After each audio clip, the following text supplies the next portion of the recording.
লক্ষণ ভাই, ভাই কি করেন ভাই? এই যে মানে ফুল ফালাইতেছি, ভাই এত সুন্দর ফুল ফালাই দেন কি জন্য? মার্কেটে খায় না ভাই। মার্কেটে চলে না? না। এই দর্শক দেখেন, 4 মাসের পরিশ্রমের ফুল। যে ফুলগুলো বর্তমান মালয়েশিয়াতে বাজার মূল্য ছিল 2 টাকা 3 টাকা, বাংলাদেশ টাকায় প্রায় 70-80 টাকা। তো সেই ফুল কিন্তু ফেলাই দেওয়া হচ্ছে অনেক, যেটা বর্তমান বাজারে চলতেছে না। দেখুন, ফুলগুলো কত সুন্দর, এগুলো ছিঁড়ে ফেলাই দেওয়া হচ্ছে। এটাই হচ্ছে মার্কেটের অবস্থা বর্তমান। সুন্দর জিনিসও অনেক সময় চলে না।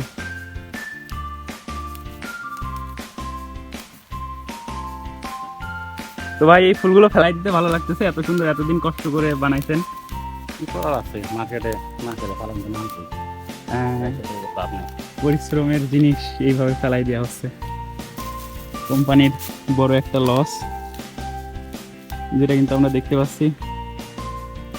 তো এই ছিল ভিডিওটা, ভালো লাগলে অবশ্যই লাইক করবেন, শেয়ার করবেন, আর অবশ্যই সাপোর্ট করবেন। এরকম অনেক ভিডিও ইনশাল্লাহ আপনাদের মধ্যে শেয়ার করবো।